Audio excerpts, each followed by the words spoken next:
the last 4 years, you have made a number of Silicon Valley companies exceedingly more profitable and made them some money, but in unexpected ways.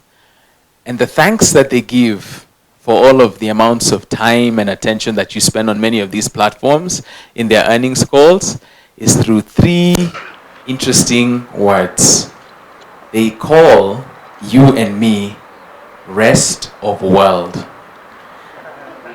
And so if you're asking, at least for Meta, the parent company of WhatsApp, Facebook, and Instagram, how much am I worth to them as an average user? It's $4.50, according to their last earnings call. Look at your neighbor and say, you look good for $4.40.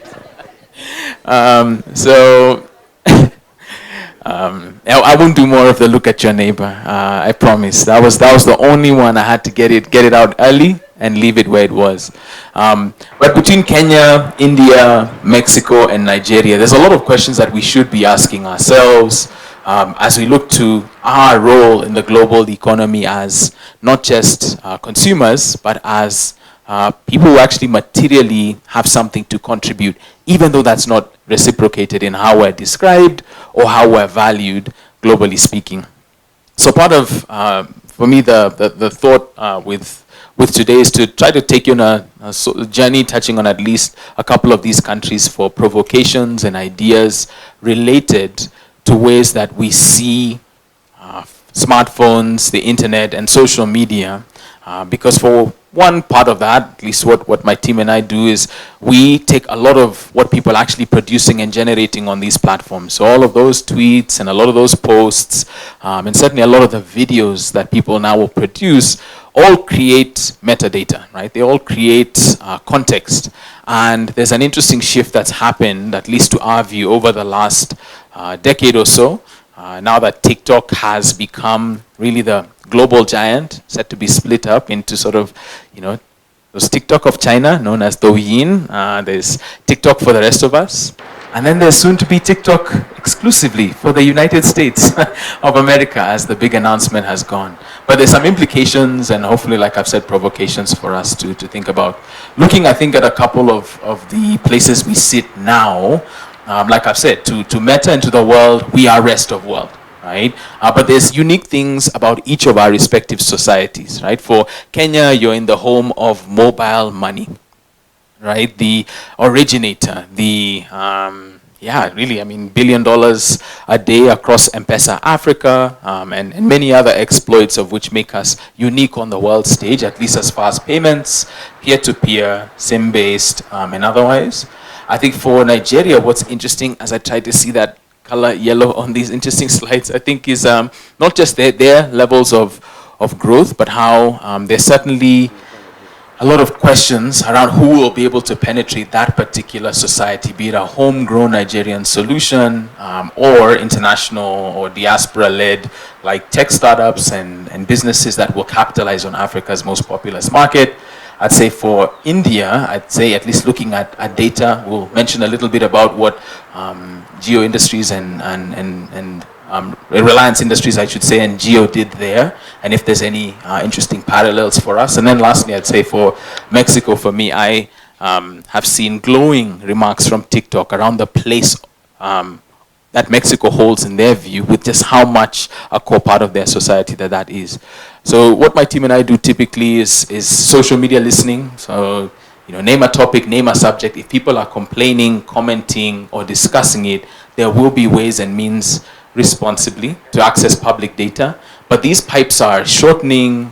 They are increasingly having different barriers imposed on them, and that's become a bit of a challenge for us in the work that we do. And yet, at no other time have we continued to spend more of our disposable time and income by way of prepaid mobile bundles on these respective platforms. So I think for me, if we can take a bit of a look or a high-level view of, in my experience, in what my team and I are noticing at Nendo, and hopefully what you can be thinking about as well, when we look to the internet, where are people spending, besides their attention, one of their most important resources, which is their They're megabytes, right? In a report we published in 2018, started to ask the question of if the central bank governor knows where cash is going in and out of the economy.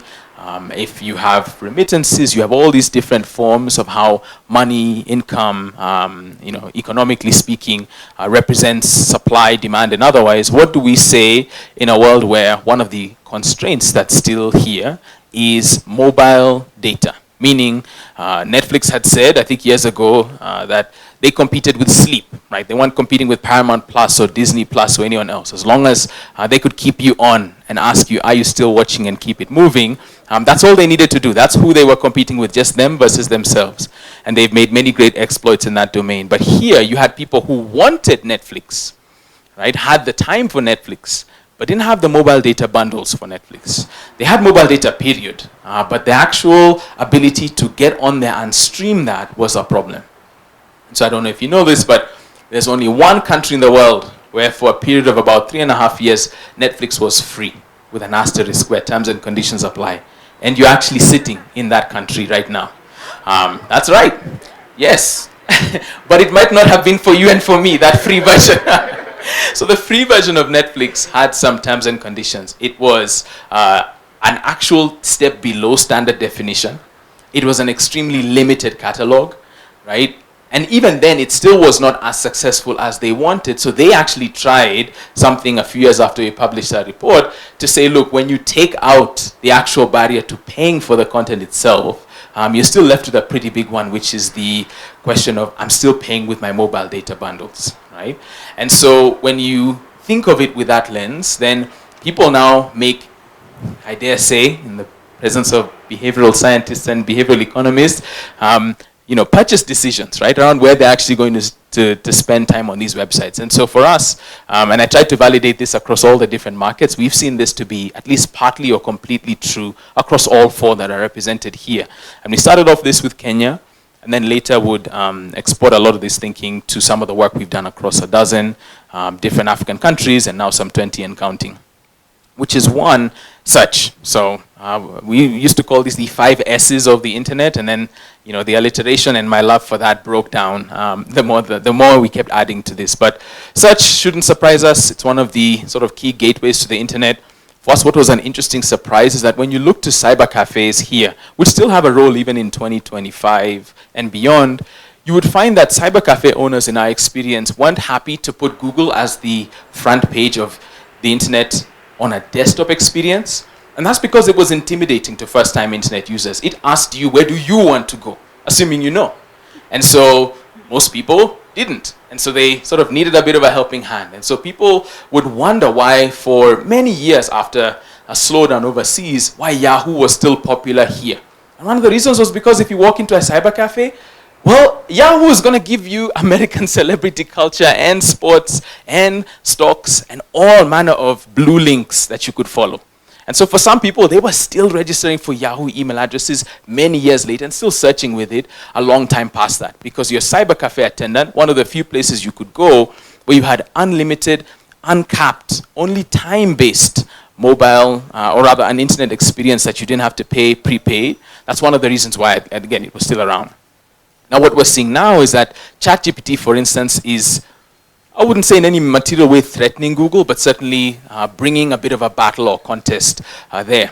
There's some interesting research that came out of the Global Web Index team just about 2 months ago around top-of-mind awareness of ChatGPT. And an unexpected country, there's going to be a pattern here, topped that list. And it was not Saudi Arabia, where the state has actually procured plus and premium licenses of ChatGPT for everyone in the country, right? It was Kenya, the place you're sitting in, again. And so that's an interesting sort of potential harbinger, or just at least an opening of maybe a new phase, and I'll talk about platform shifts later. But for us, Google has historically just been, and continues to be the most visited site. And across all the 4 countries, Kenya, Nigeria, India, Mexico, #1 most visited site. But ChatGPT for us opens up a world of AI or AI modes of interaction with information. Another quick example, one of the most searched for questions in Kenya, at least over the last 7+ years, under the how to, or how do I section has been, how do I make pancakes? Yes, so Kenyans, I don't know what it is about. If there's Kenyans here, please, I need you to ask them what they've had for breakfast. I see ndoma on some of the plates, which is, beloved arrowroot, but Kenyans are almost always, it's always in the top 10 of how do I, and I don't know why. I'm just like, didn't you learn how to make pancakes last year? But interestingly, what we're seeing is that there's many interesting use cases that parents and teachers and other people are using large language models and chatbots for. So Kenya has changed what's called the just sort of the basic education system to what's called the competency-based curriculum. And so it had been previously quite intimidating for both teachers, parents, and students. And so teachers themselves are leveling up into areas they had never been prepared, trained, or qualified to teach using ChatGPT and other chatbots. And so are parents. Just this week, I was collecting rosemary and grass and what else did we do? I collected soil for an assignment, a grade 1 assignment that my daughter brought home. And I used Gemini in this case, right, to give me a little bit of help with some of the artistic bits where I had to get creative. My wife did a far better job with the assignment, and we tend to congratulate the parents when we go see everyone's assignments, especially for those who are 7 and under. But I say that because that's how search is evolving, and those are some little nuances about our part of the world.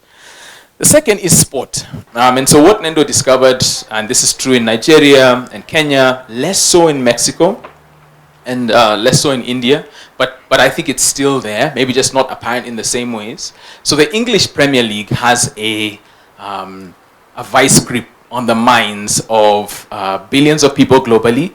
But to put this in context, every year over the last decade, among the most searched for, the most Googled terms that there are, there's always a couple English Premier League clubs, both in Kenya and in Nigeria. Arsenal, hoy! I just needed to do that just to check. Manu, hoy! Any Manu fans in the building? Right? And so Arsenal Football Club, Manchester United, Manchester City, Liverpool, hoy! Not that many Liverpool fans, as it turns out. So many of these fans will be sort of like griping and groaning around the performance of their club, either coming second. I'm not looking at you, Arsenal, or or sitting somewhere in the middle of the table, Manchester United. Let's meet behind the tent. But the darker side of that is that what's followed with that is that sports betting. Talked about Kenya being a mobile money again leader. We're potentially sitting on one of the largest unspoken public health crises of our time in the extent, the depth, the range, the frequency, and the types of gambling, games of chance, and sports betting in general that's here. And not just here, obviously, I don't need to tell you about, DraftKings or FanDuel and what have you, like even in the United States, and of course you can look to Mexico and India for variants. But here in Kenya in particular, and in Nigeria, I'll put it in context. So in Kenya at least, the most Googled word in the last 12 years, every year, has not been like the United States and United Kingdom, where it is the word weather, right? So what are people in the UK and US looking for? They're looking for the weather. That's the most Googled search term. Here it's the name of one of 2 sports betting companies. That is I didn't say the name, you did. You can probably guess the other one. They have, they're yellow in color. That is correct. And so they also sit in the top 10 most visited sites. And so there's an aspect of that that's unspoken, and I'm sure there's so much more that can be said in those neural pathways, and how could we use this to incentivize, instead of gambling or gaming and sort of those the losses there, to promote or incentivize for saving. Right? There's a concept which some of you might be familiar with what they call a prize-linked savings account, which is a banking instrument where it's essentially a lottery where you can't lose. They actually piloted one of these in South Africa, and it was so successful at the time, a number of years back, right before we wrote the report, that the National Lottery in South Africa sued this company, right, and won, and that type of bank account is no longer allowed in South Africa. Right? But it was essentially, again, taking those same neural pathways and trying to create a new angle. And some of the world's biggest betting giants are looking to South Africa, Nigeria, Kenya, and other emerging markets and saying, even in their New York Stock Exchange earnings reports, that some of their fastest growing, most profitable markets are here in Africa. So that's sort of the dark side of it, where you have, the love of football, soccer, for our people from across the pond, and you have this other dark side too, and the questions that raises. I won't spend a lot on adult entertainment, but that is also a big pastime, and especially on mobile phones. And let's leave it at that. But there's a lot more that we can actually say. We had a whole chapter on what does this mean, right? Like, okay, people visit adult websites, but so what, or what next? But different talk for a different audience. Social media I'll speak about with just TikTok and some provocations. India banned TikTok, and there's sort of been some lessons we've taken out of that. Stories, though, I think is also interesting, particularly for just the sheer volumes that people such as yourselves, us rest of worldies, tend to publish and share, and how that's underestimated and overlooked. Again, using a Kenyan example. So Gen Z, people 18 to 27, my good friends at Odipo Dev and African Censored, a really great research and media firm, they did some research before the Gen Z protests of last June, where they asked around career and desired careers, vocations, and dream jobs and otherwise. And number one, right, among, nice representative sample, 1,300 people nationwide, adjusted for gender, etc. All the usual knickknacks. So we can look at it with some confidence. But you're welcome to replicate it, good people. One was being self-employed or being in business for yourself, which makes sense. Kenya, it's sort of hustle culture. I have my 9 to 5 and my 5 to 9. And if my 5 to 9 could pick, I might just do that, right? And do multiple other entrepreneurial activities. Tied second with being a doctor was TikToker or influencer. And so the career dream or vocational choice, at least for a lot of potentially millions of young people in Kenya, is to be a content creator, is to live and earn from being that. However, if you followed the way that the global mathematics works on what's called revenue per mil or RPM, 1 million views in Kenya by a Kenyan to a Kenyan audience probably earns significantly less. It'll earn you essentially pennies, right, of the revenue share, compared to if you got 100,000 views of, say, Kenyans in Saudi Arabia, for instance. So just people in another locale who are watching from here. And so what that's done is it's prompted some content creators that we work with and collaborate with to start to travel anywhere, and I know a few right now, anywhere that you can go with a Kenyan passport that is not here. And not nearby. They are going. And they're going purely because they found that travel content, even just across borders, is having even people in the United States, the United Kingdom, and elsewhere watch them. And so there's actually a couple silent content creators here making tens of thousands of dollars a month, and up to I'd say that let's leave it at that. In Nigeria, some of the skit makers you might follow do $50,000 a month and above, and mainly because of their particular diaspora and the global nature of some of their humor and some of the gifts that they have. And so at least from a content creation and storytelling perspective, those are some of the areas that stand out around how people, with the limited time they have, are not just necessarily content to be consumers, but also producers and creators. Streaming is maybe one of the second last ones I'll speak to, and that's around sport, music, and entertainment. When you think of a music streaming service, what are some of the ones that come to mind? YouTube, Spotify. All right. Yeah, there's one more I'm waiting for. Apple Music, thank you. So YouTube, Spotify, and Apple Music. But there are at least a Kenyan firm, at least for here, that's bigger than all of them by some accounts.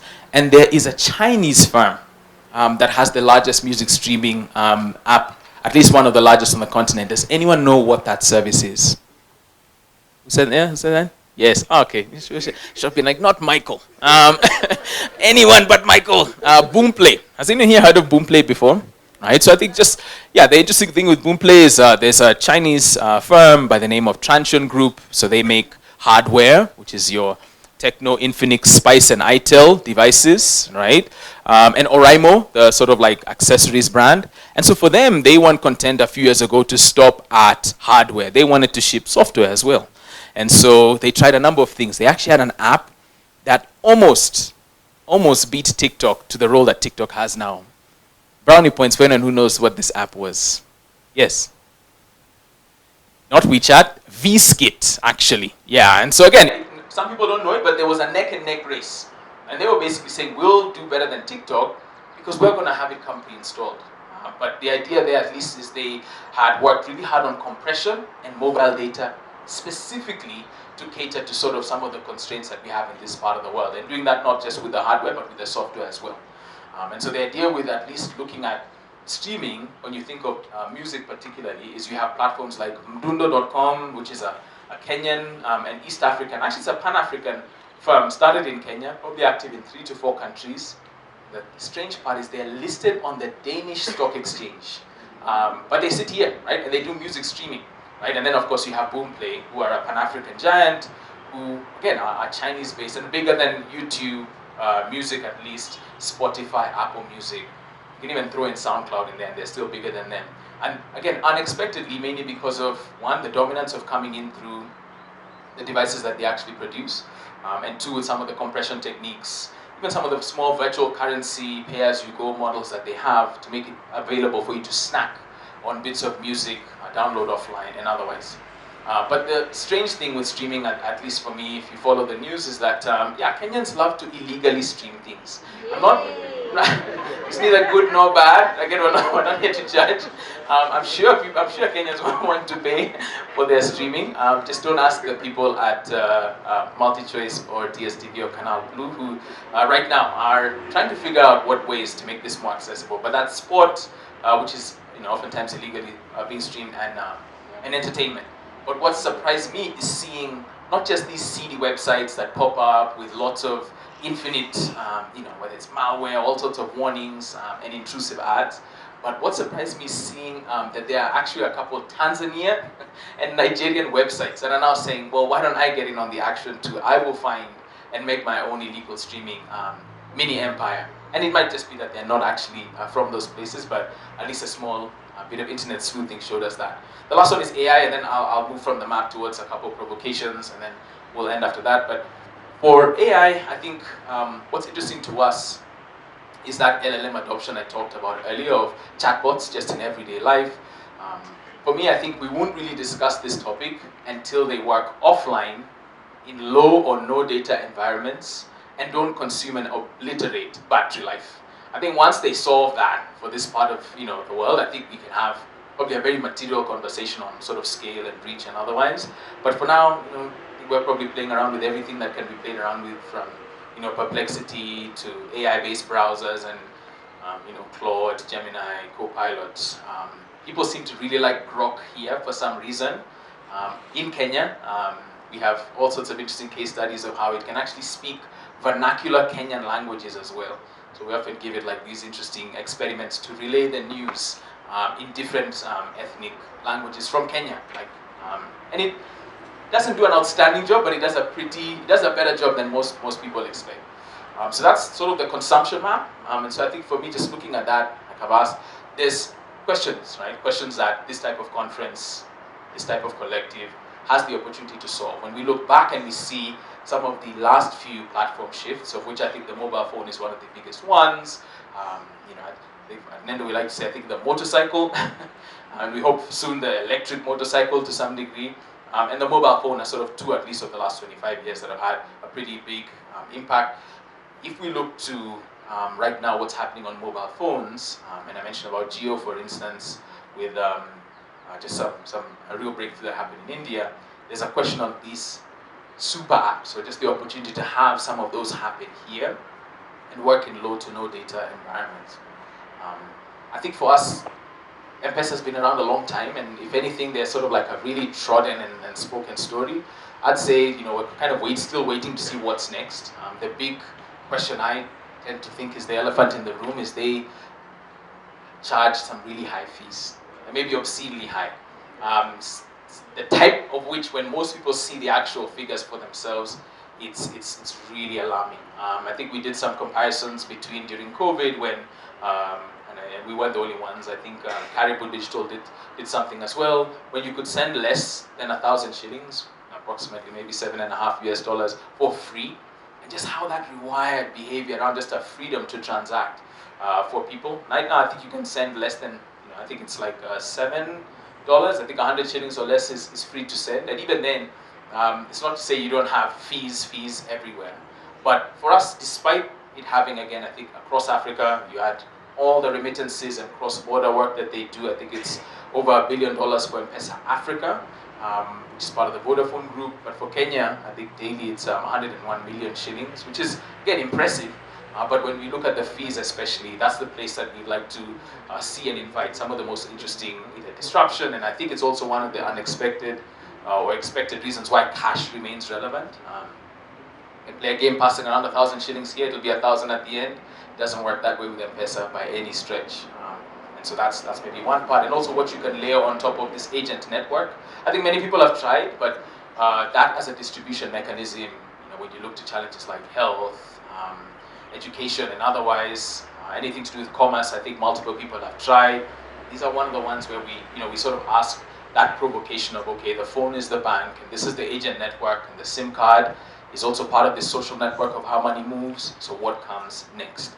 And that's hopefully something to think about, and hopefully a provocation for us as well, in a world where we've moved away from SMSs as these primary means of how money moves to what comes next in this layer on top where there's mobile data. I think one of my favorite stories is how we used to use missed calls, or what we call the please call me message here, but by no stretch of the imagination were we as creative as Indians. So I'll give them that. So a husband could leave in the morning, and 2 missed calls means come with bread, and 3 means come with bread and milk, right? And that's sort of like there was an entire language. There was entire TV game shows which were just built on missed calls. So I just flashed you and cut the phone. And so even in 2016, Twitter, rest in peace Twitter, now known as X.com, actually acquired a company called ZipDial, right? For I think it's like $40 million.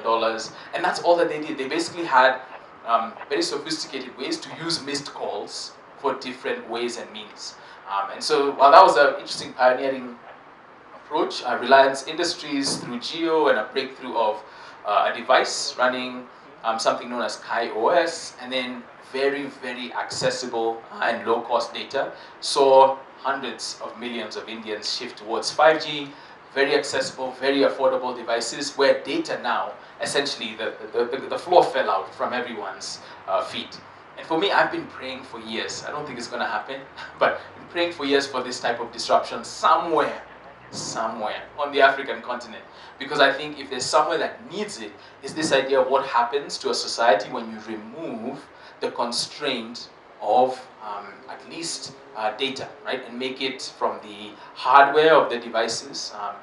The software also was pretty well optimized and worked to get people onto social networks. There were global races of where Indians would try to topple like global YouTubers because they were just able to mobilize now at a global level because of their sheer numbers and the fact that it didn't cost as much to stay online.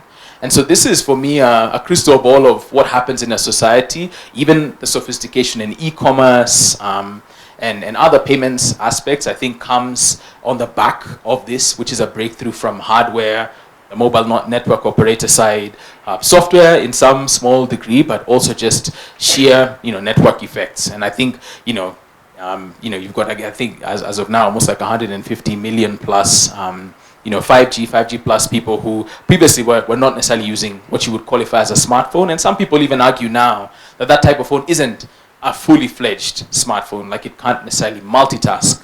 But what it can do is, again, just get you straight into an all-you-can-eat buffet of the internet, where now Netflix can actually say that we are competing with sleep in India, right? And not just sleep plus mobile data as one of the key constraints. For TikTok, though, I think their rise is something to really study and to keep in mind, because even if you paint it on time, Facebook, which is still the largest social network here, the largest one in Mexico, largest in all of these different countries, Facebook has been around 21 years. And in case, I don't think you asked, but the #1 song on the radio 21 years ago was Yeah by Usher. Just to age some of us here. Yeah. No, it's like, now when you hear that song, you won't forget that. But a lot's happened in that time. TikTok started 9 years ago and is on pace, at least in Kenya first, where I'd we estimate sort of October of next year, it could be neck and neck with Facebook for size. And in South Africa and Nigeria, it's still some ways behind, and same for Egypt. I think it's still some ways behind also in Mexico, but at least TikTok has come and, again, changed the language of what the internet looks like for us. One of the main reasons they've been able to do that has been, I guess, net neutrality activists might need to close their ears, but I think it's actually one of the, sorry, I'll skip a bit and come back. But some of you would have followed that in 2016, the Supreme Court in India banned something called free basics.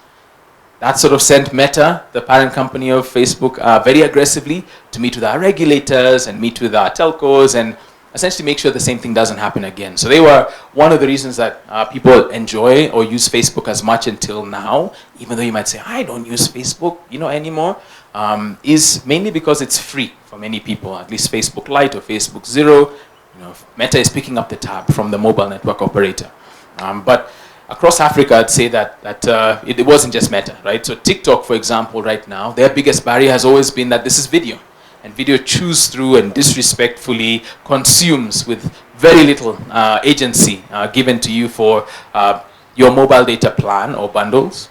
And so how they solve that is, and this has been on for a few years and has been part of their rise, you pay 10 shillings or the equivalent of 7 US cents, just under a dime, for 1 gigabyte of TikTok-only data. And trust me, I've tried on like a very fancy phone. It's next to impossible to reach that limit, no matter how many videos you try to load. And it's by design to sort of remove that mental barrier to participating there. And so at least, while that raises these concerns around just unfair competition, in this attention economy, YouTube and Google got into the same race. And so I think India actually went as far as even to later ban TikTok. And so we've seen YouTube Shorts, Instagram Reels, and others take its place. So there's a lot of sovereignty, I think, with India, and we could learn a lesson or two from just the ways that they're exercising agency over their internet societies and cultures as a global majority country.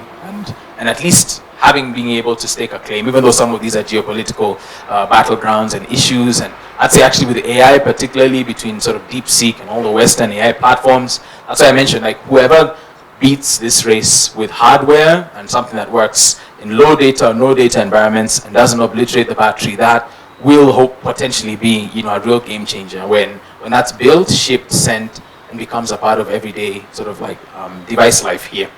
So going back to finish, I think on this bit for TikTok, I think everyone everyone studying Kenya tends to look at last year's Gen Z protests and really ask around the value of a place like X. Right? X is where the Kenyan president, right before dismissing his cabinet, went to speak to the protesters, the voice of the people.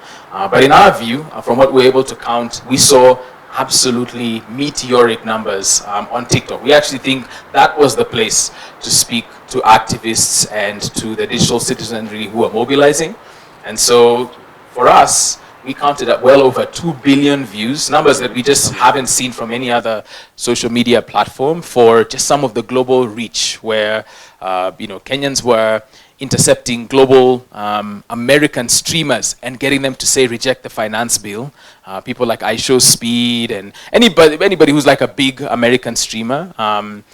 People who, it's maybe a lot of American teens who follow people like this, but a lot of that was organized, mobilized, discussed, disseminated off of TikTok, just as a key platform. And I think that going into future elections and more, that this continues to be a platform to watch. And like I said, at least in Mexico, there's so much that's happening there. For WhatsApp, I think we're sort of waiting, I guess, for their next big act, but so far it continues to be, it's replaced the office memo. I don't know if the Busara team organized in WhatsApp groups, but still a lot of talk in 2025 around SharePoint and Teams and Slack. But at least in our estimation, so much business, commerce. Even the government, depending on who you ask, organizes in chat and messaging apps. And I'd like to think that they use Telegram or Signal or some other more secure chat, but it's almost likely WhatsApp, depending on all the people you ask. And so I think that for us is an interesting way to sort of look at that as a social network or a particular place that has more sway in these parts of the world. Secondly, I think for what we call W commerce, which is the sort of informal, not a website with a cart that you close and you pay, but really just some of the peer-to-peer and one-to-many conversations that happen with smaller resellers. That for us has always piqued our interest, and we see this as, at least in one of the estimates I know we talk about, like as big as 10 to even 25x the size of whatever formal e-commerce might be, mainly because WhatsApp is a core way that we organize and communicate here, and in all of the countries I mentioned. And then lastly, for I think education, news and connectivity, at least what we're seeing with channels is really interesting for their platform.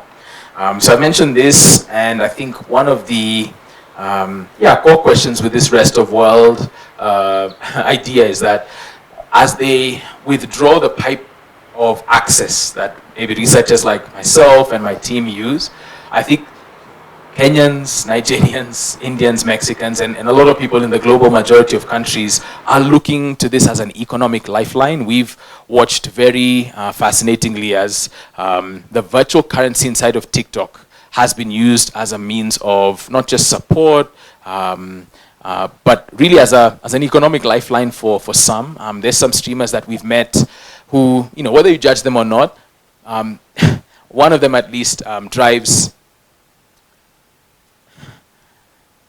a very nice German automobile, let me put it at that. Like basically like a luxury vehicle.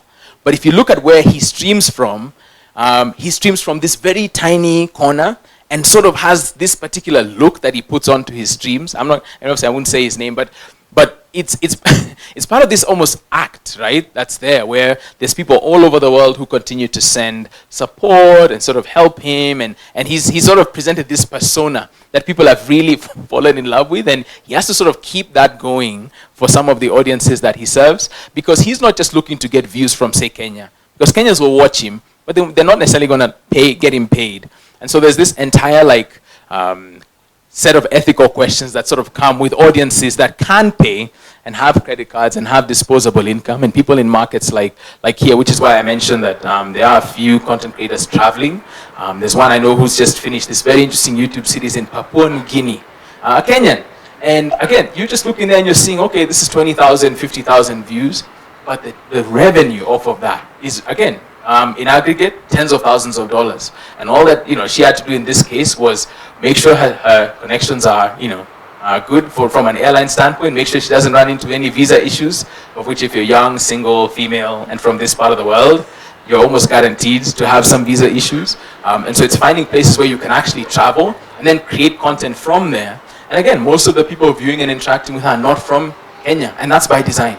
If she had stuck here and sort of made as good as she would have made, she wouldn't necessarily earn the same way. So there's this question around incentives, not just for platforms like Meta, where there's, again, billions of users and a fraction of the revenue, but really for a lot of us here in the room as well. So for me, I'll leave you with just one, I guess, interesting nugget, which is, I think for us, we've been tracking the larger media and information space. And Russia, interestingly, depending on who you ask, they famously have an organization in Moscow known as the Internet Research Agency. And depending on who you've asked about what this building does, some people say that they influenced the 2016 American election. Others say that they influence other elections and cause fractures in societies.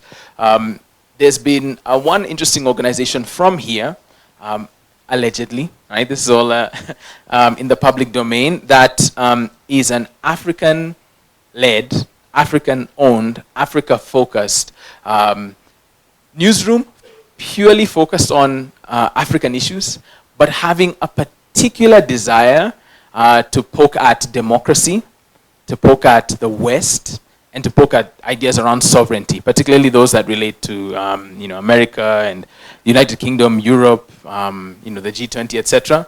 And so African Stream, which some of you might have heard, they were doing hundreds of millions of views. They shut down just maybe a couple months ago, but that's because a year and a half ago, American Secretary of State Blinken said that, this is a front for Russian propaganda. And so what we're also noticing in places like the Sahel is that you'd think that, what would Russia have to do with Kenya? But There's a lot of content, particularly about Burkina Faso, its leader, and there's a very interesting mixing of points of view of both legitimate people going in with questions around, is this the future of what Africa needs leadership-wise? And then, again, global actors who are sort of saying there's a lot of impressionable Africans consuming more and more data. And so for us, I think it just raises, again, a number of questions around influence operations, right? In a place where these algorithms aren't really tailored to necessarily showing facts or the truth, but more of whatever is actually going to generate engagement, be that rage or discontent. And the problem of being lumped in with the rest of the world is really that rest of the world gets some of the fewest resources for content moderators or for algorithmic accountability. So that's why you have class action lawsuits here for Meta in our courts around how they interact with content moderators, and also in places like Ethiopia around how they've been able to, in some cases, contribute or stoke ethnic tensions that in some cases have led to deaths and worse. So for me, I'll end with, I think, the fact that the power still is in that aspect of at least the megabyte and what it is as a limitation for people's access. And from a behavioral standpoint, I think we still have more questions than answers with what happens when, similar to say a case like India, you have the floor fall from under you with access by way of devices, low-cost data, and more.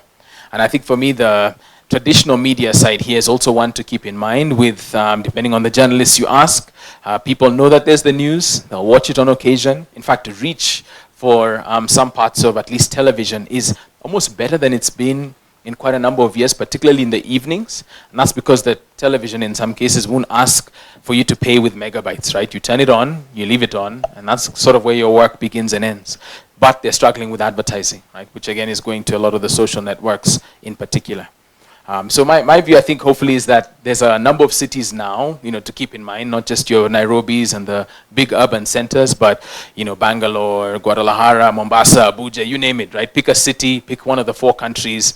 And when you go in with the lens of figuring out how people are making the economic decision around where they take their mobile data to, and best of all, their attention following that, I think it opens up a set of provocations that this conference and some of the larger conversations can have. This does seem like a bit more of like a luxury good in a world where you're still looking for sort of basic provision of services, but as an increasing place where at least those with the time, attention, and disposable income are spending it, like I've said before, at least for a place like Kenya, with ChatGPT, with a number of these different ways, including sports betting, where Kenya is an originator, or trailblazer, if you can consider that.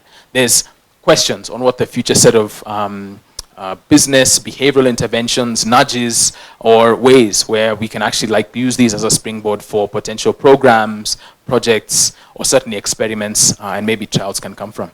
And so as Kwame Nkrumah famously said, we are hopefully facing neither east nor west, as much as they're battling over the African continent now, but facing forward. Thank you.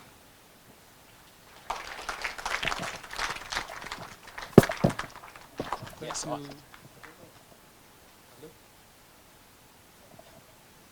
just going to take your mic. Thank you, Mark, for that insightful talk. Thank you for confirming to me that whenever I worry about whether they're listening, you are. So do we have any questions for Mark? We have one right here in the front. Yeah, I'll ask the question everyone was going to ask. That adult entertainment section. Do you have any snippets, anything? I know you can't go into everything, but you can share some interesting snippets for my friend Digafi here.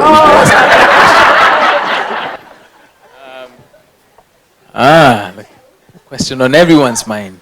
So asking for a friend.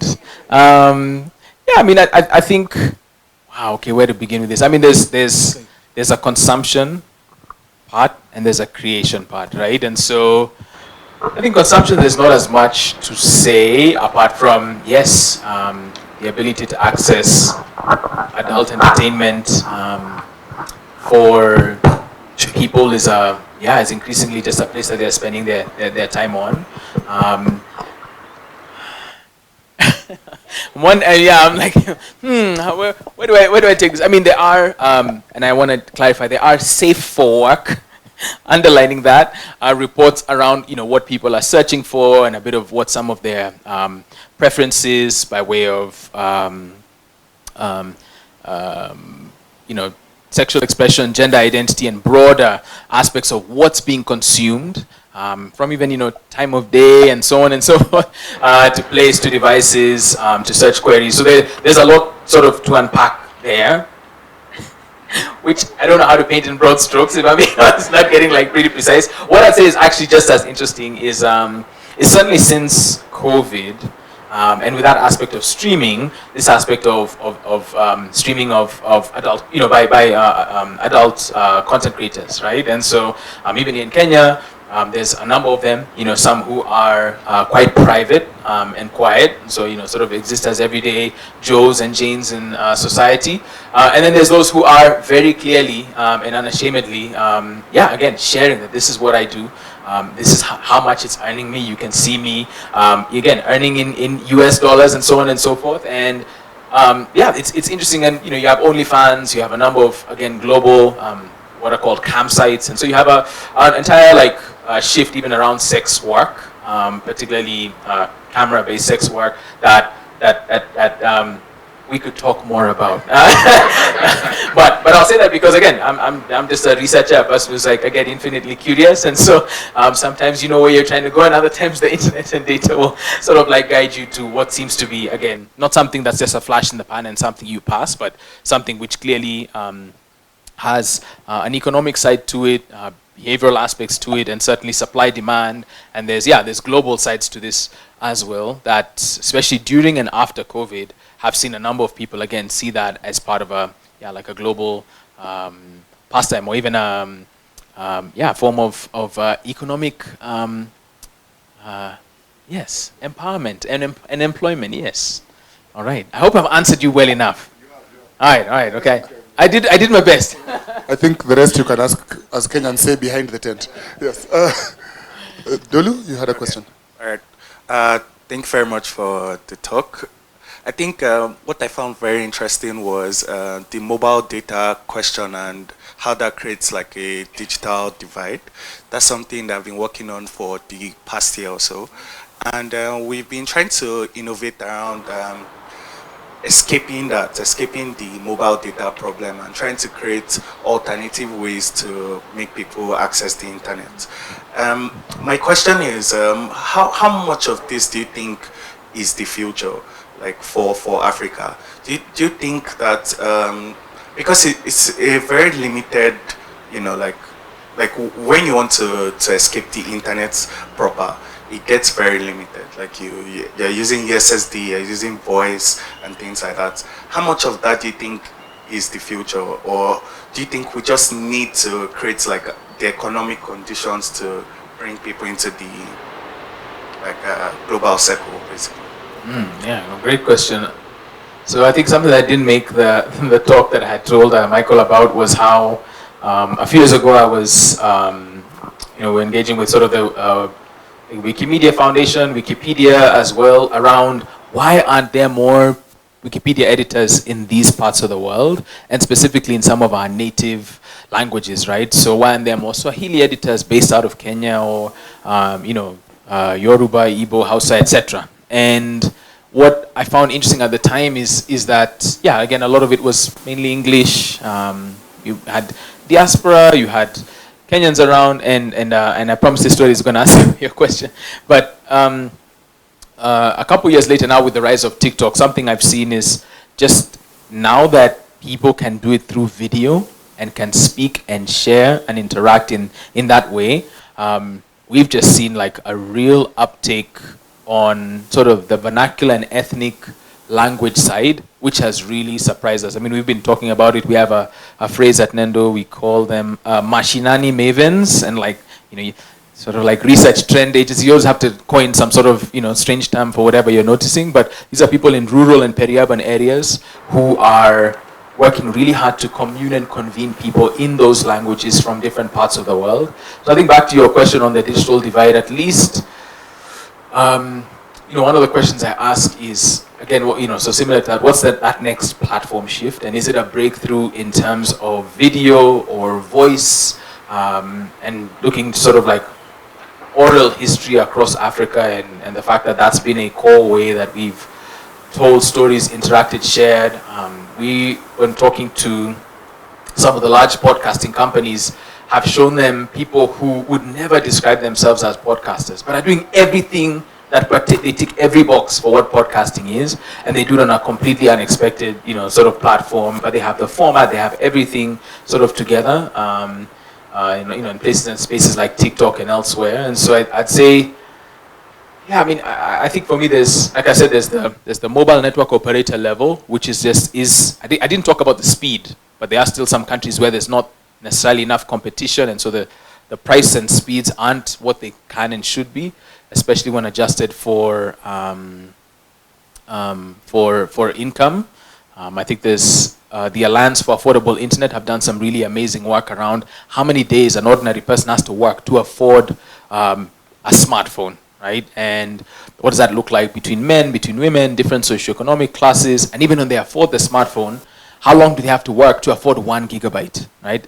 And so these are the types of questions where I think it creates an artificial ceiling where we'll explore voice, or we'll continue with USSD, and SMS isn't going anywhere, and the SIM card is still there. But for me, the bullseye is still on markets where mobile network operators are competitive and prices are adjusting, or at least there's that aspect of competition. Devices are increasingly more accessible. And then even then now, there's that layer on top of, from a software or from an experience level for voice. I think Google a few years ago did try a number of things. They had an entire operating system built for very basic Android phones called Google Go. And a lot of it had to do with voice and people who had lower literacy levels, and an entire sort of interesting approach towards just navigating the internet when you're sort of talking to your device, and then trying to do that in places where there's not as much mobile data in the first place. So I think people are still innovating and trying, but I wouldn't say that there's necessarily in my view, like a clear front runner. The hope is now with AI there can be some sort of mix of both software and maybe even hardware, right, of some kind, that would accelerate this, or at least start some interesting gateways that then now, when there's development partners, brands, businesses, philanthropies, or the market can sort of follow, or innovate themselves and have us follow. Yeah. Went in a very roundabout way to answer your question, so I'm wondering if I stuck the landing. I definitely got like new ideas. Yeah? Yeah. Okay, thank you. I see Lamek has a question. There's a question back there, but I'm also going to use my executive power to ask my own question. I would apologize, but I don't.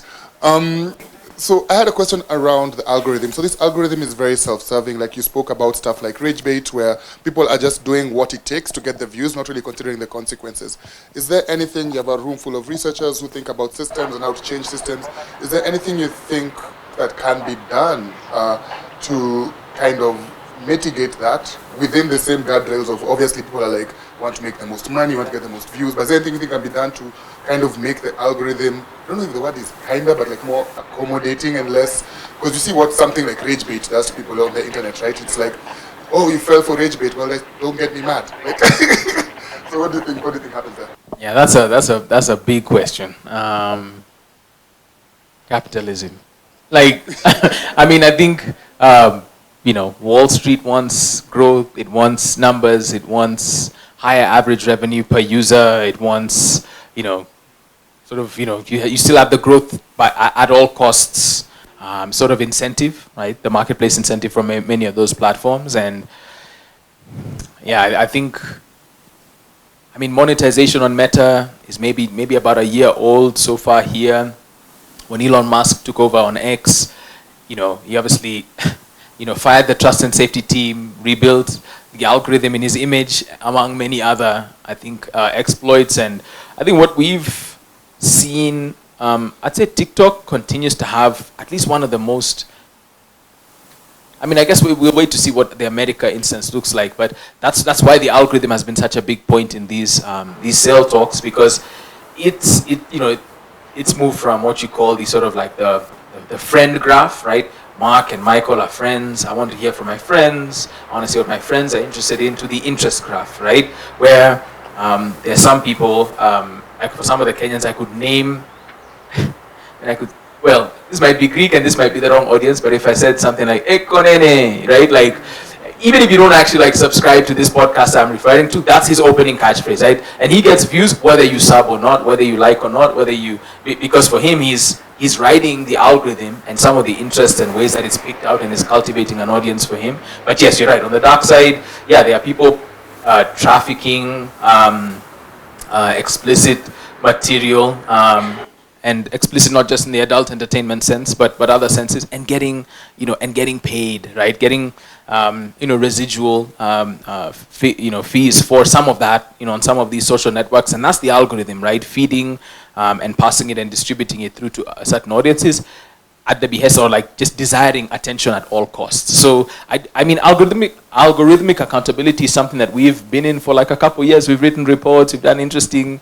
sort of like things that I feel this sort of the capitalist sort of like objective of these platforms means they're not necessarily incentivized to prioritize trust and safety, and definitely not in rest of world. And that's why you have at least these legal cases and so on that are at least coming and starting to show some agency, similar to what I said happened in India over those two sort of like unrelated sort of instances with TikTok and and Meta respectively. But yeah, it's one where, I mean, and trust me, like in terms of interventions, there's some, I know we've experimented with like a browser extension. You could try so many things, but you're really so far removed from the algorithm itself, and you still need the user to play a role in that. I mean, again, maybe with AI now, trying some of these same interventions would be interesting.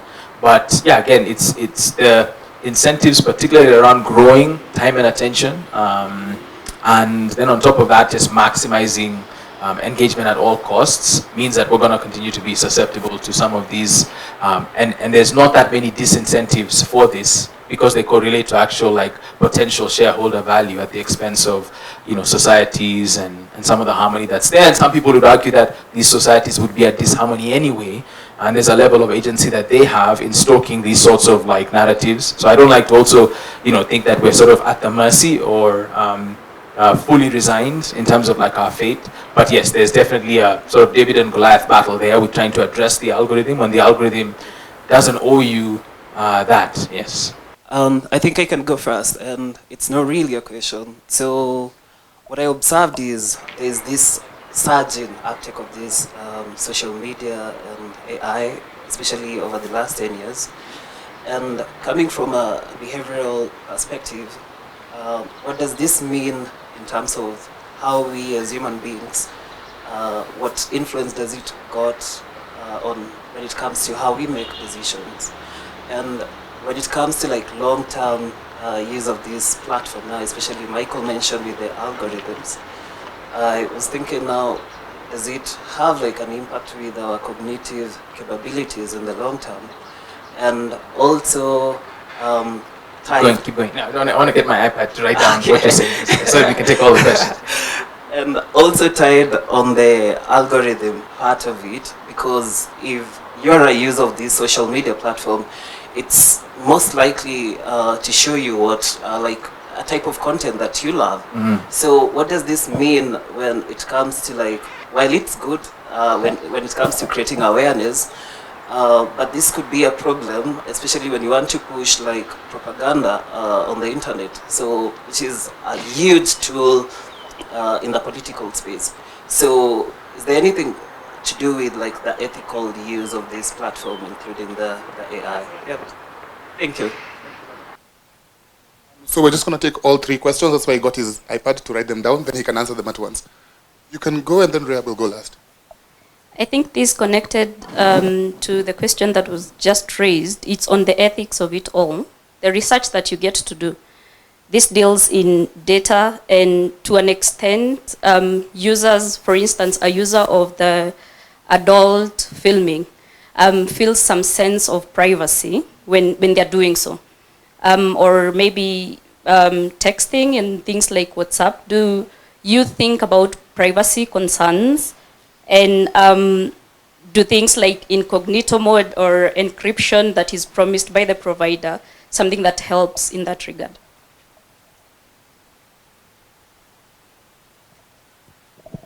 Yes, Rehab now. Okay, so I know you're talking about the internet, but just to take you on a slightly small trajectory.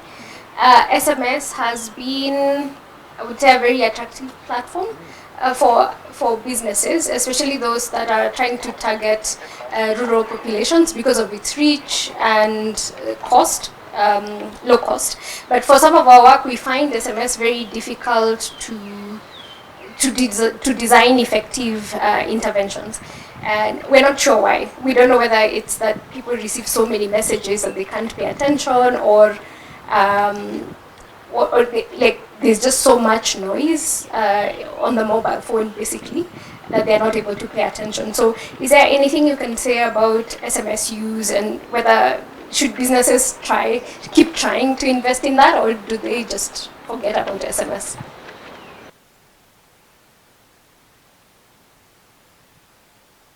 Fantastic. Mark, you ready? Yeah, great questions. Thank you for them. Oof, I think with the first question, there's so many ways I think we could go with that. I think when we look at this conversation around what some people are loosely calling brain rot, which is both like a blanket term for, it is actually the Oxford, I think, Dictionary 2024 word of the year, by the way. But it has sort of two meanings. On one hand, it's some of the feelings or that malaise, tiredness, and sort of the inability to sort of stop scrolling, even though you know it doesn't necessarily make you feel good. It's essentially, it's like the equivalent of drinking Red Bull and instead of drinking water, right? You're highly stimulating, no calorific or lasting value besides just being like intensely stimulated by what's there. And then on the other side, it's a series of, I'd say, creators, platforms, and clear incentives to capture and harvest attention at whatever cost, right? And so, everything from innocent things like, say, for many parents here, there's, YouTube shows, right? Maybe mention Cocomelon, but there's others, right? Where, but people are sitting and doing tests and trials with, somebody talked about ethics with kids, and any time,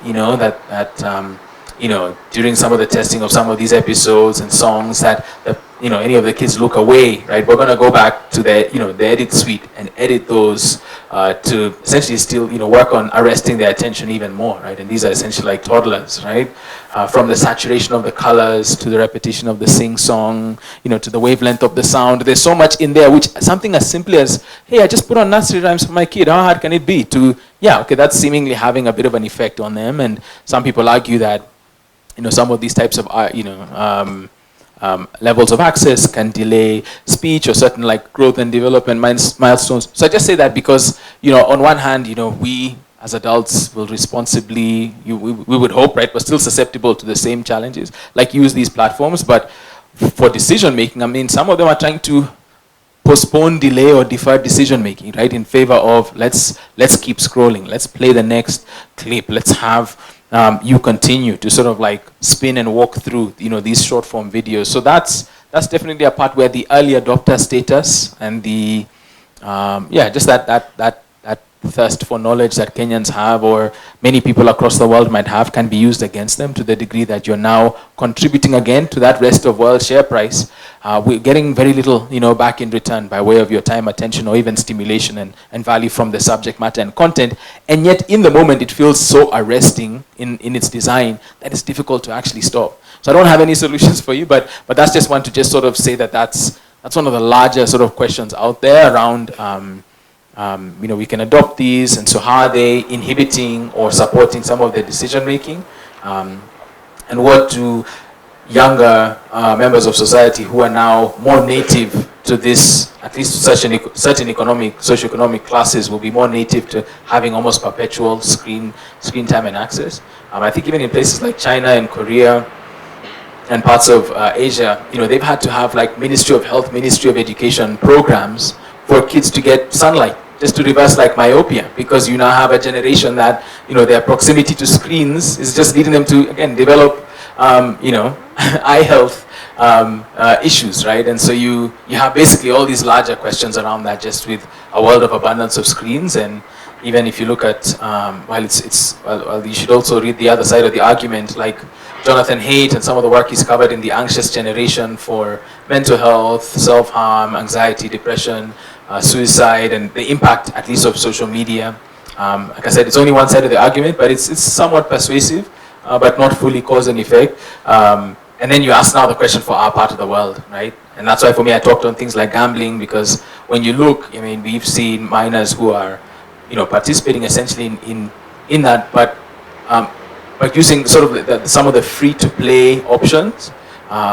Even the actual design of free-to-play video games themselves. You know, we could be here a while just talking about how so many of these things are all off of an attention harvesting and extractive, you know, model that prioritizes growth and incentivizes people to, you know, perform either microtransactions or at least give their attention if they can't actually like pay up in the first place. So I kind of didn't really answer your question. I answered in my own way, but I hope that's valuable.